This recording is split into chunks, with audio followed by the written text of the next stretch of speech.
burn and get burned. Coach Lewis, does it, anything remind you or the same since you left, and kind of what were your impressions coming back to Miami? Green Tree will always be Green Tree. A lot of great players that's practice out there on that field.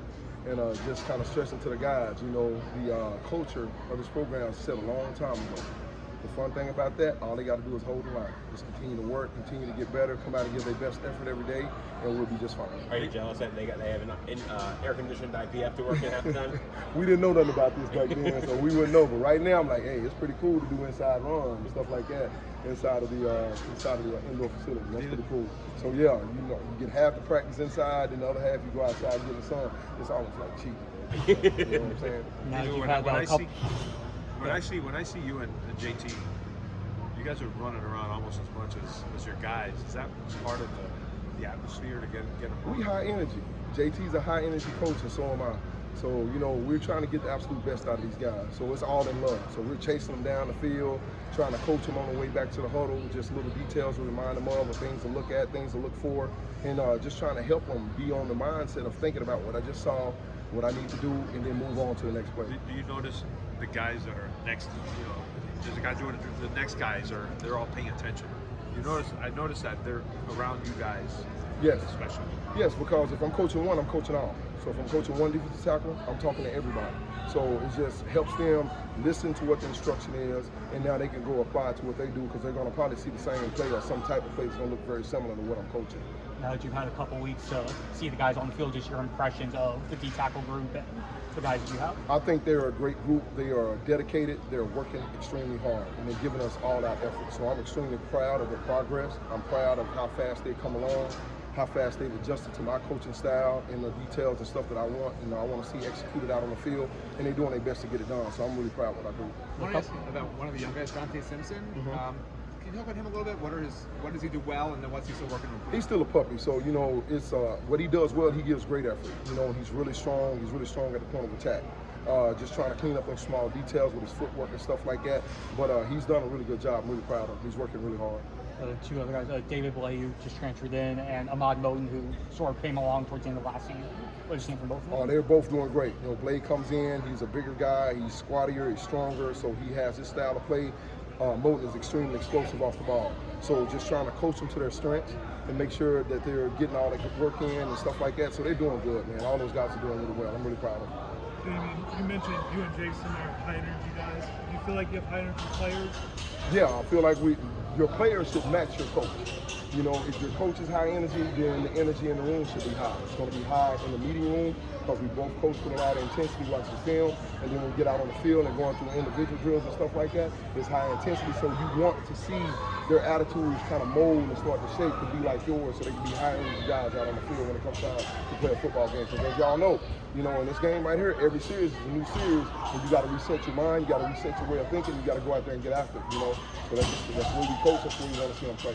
I think some of the D linemen we've talked to so far have mentioned that Coach Hellerman's defense is kind of easy for linemen to learn. Just how would you evaluate how the difficulty is for the defensive linemen, and how are they kind of taking to it for a couple of weeks? There's some different stuff that you do than we do on a conventional defensive line, but it's easy once you understand what we're trying to get done. So the big thing is for me to paint the picture in the meeting room to make sure they understand exactly what we're trying to get done and technique changes from what they did last year.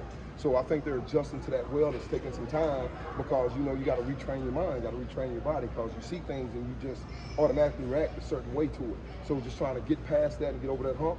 So now that they're reacting the way we want to react to what they're seeing, and I think we're coming along and progressing in that well. We got a long way to go, and they're ahead of the curve right now. Can you see this being that breakout year for Justin Scott? I see Justin Scott doing a great job this year. I don't really know where it was last year or whatever like that, but just seeing him getting stronger with his upper body, getting stronger in his lower body, he's a younger player. I think he's going to do a great job for us, and he got a lot of good guys in the room that's going to help him out. So I'm not expecting him just to have a breakout. I'm waiting for a lot of these guys to come out and have a breakout year this year. You know what it's supposed to look like. I mean, you were on the team, you were in the NFL, you were in Colorado. How close, or is Miami already there in terms of how you want it to sort of look physically, passing the look test, the speed test, the explosion, the bigger, faster, stronger stuff? We're getting there. I'm not saying we're there yet. It's too early to determine that. As we get into training camp and we start getting some games and I start seeing the flashes when the helmet is a different color, then I'll start trying to make that determination. But, as a football player and then being a coach, you're never there until the season's over with. You know, you always got to be out trying to get better and find things to get better at. So right now, we are a long way away from being that, right now, in my opinion. Coach, when it comes to recruiting, what kind of players are you looking for from a physical and a mental standpoint? I'm looking for kids that are mentally tough. I'm looking for kids that are physically able to do the job. And I'm looking for guys that are twitchy, that are quick, explosive, and have those traits. So, you know, a lot of times you get wrapped up in the bigger guy, but sometimes the bigger guy's not always the twitchier guy. So you want to try to find that perfect balance of size and twitch, because now you got an explosive defensive line that's got size on it. So that's what the guys I'm looking for, and they're hard to find. They're definitely hard to find. Booker Pickett. Booker Pickett is doing good. You know, he's playing defensive end, he's putting on some weight, and he's coming along. You know, I played with his dad, and then I played with his uncle in St. Louis. So I see a lot of those traits in him. He's got the right mindset for the game, and he's getting extremely quick off the ball, so he's got a lot of attributes as far as that's concerned. But it's just developing as a player and learning how to use his fastball, learning how to use his counter moves and stuff like that in the rush game, and that's just stuff that we're continuing to develop. Just with your experience as a player and obviously as a coach, what's your ideal rotation look like in your mind? You know, in terms of defensive tackle for games at 3-4, like what do you think is a good number? Typically, I don't want to see guys go more than 6 or 7 plays before I start rotating. You know, but as far as who's going to be the starter, who's going to be second team, that is so far from being determined right now. The guys that go out and play the best, those will be the guys on the field, and that'll continue that way during the season. Jimmy Johnson did the same thing when he was here. If you had a bad game on Saturday, you probably not starting the next Saturday, because it keeps the level of competition up. We're here to compete as a team, and we're here to try to get wins as a team. So if you want to be the starter, you better show up week in and week out, because if you give me a down week, it might be a change in the rotation. That's just the way it goes. And for rotation for a game 4 or 5, I mean, how many do you think is a good number in a game? The playoffs start right away. The playoff run starts right away. So the rotation starts right away. You know, we don't have time to sit back and wait. Is he going to come along with it? Is he not? Like, dude, we got to go. We got to go right now. So I'm expecting them to come out of spring ball at a certain level. And then when we get done with training camp, I'm expecting them to be at a certain level. Because when it's time to go, it's live. It's time to go. So you got to be ready to perform. Game 1, that's college football. Game 1 will get you knocked out of the playoffs. Game 2 will get you knocked out of the national championship. I know that personally. You know what I'm saying? So as that goes, we got to be ready to rock and roll from day 1. From day 1, it's on. Coach, Ruben Bain and Akeem Mesidor, those are 2 players that have played generally inside and outside on the defensive line. Do you expect that to continue, and are there some other players that expect to go inside and outside? Well, that I don't know right now. You know, right now, Mesidor and Bain are both playing defensive end, and that's pretty much what it looks like. As we get into training camp and stuff like that, we may do some stuff with that. We may not. That's just going to be depend on how JT feels about it and how I feel about it as we go down the stretch. Right now, we're just trying to get him going at defensive end. David, does it feel more like pro football now? I mean, a lot has changed since we played college. I mean, seriously, like these guys are getting paid. Like, yeah, this is like a job now. This is real football. Do you have to treat it more like pro football? I try to keep the college in the game, but as you know, they are getting paid. So that comes with expectations.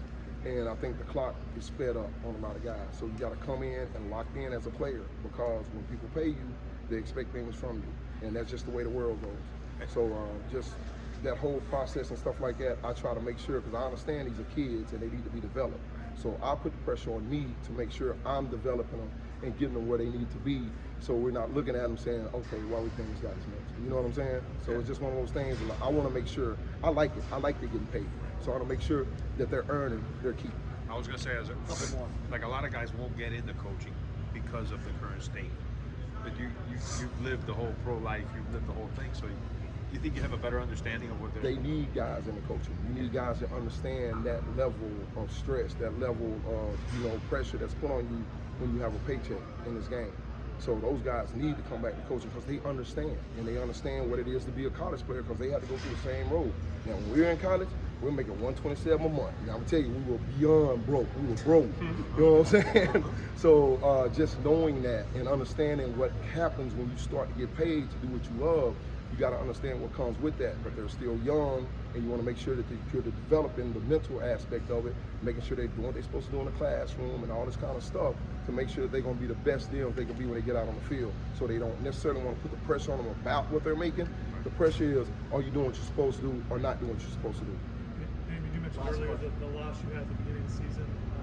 Does that still bother you? Do you coach like that? Absolutely, yes. It still bothers me, because you think about it, we're a team who lost the second game of the season, and we flew as far as you can fly in America to go play a football game. We lose early.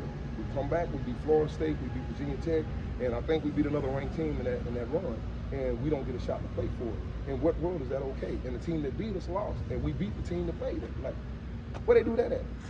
You know, where they do that at? But thank, you know, BCSC is what it is. He gone. Oh, thank you so much. Thank you guys.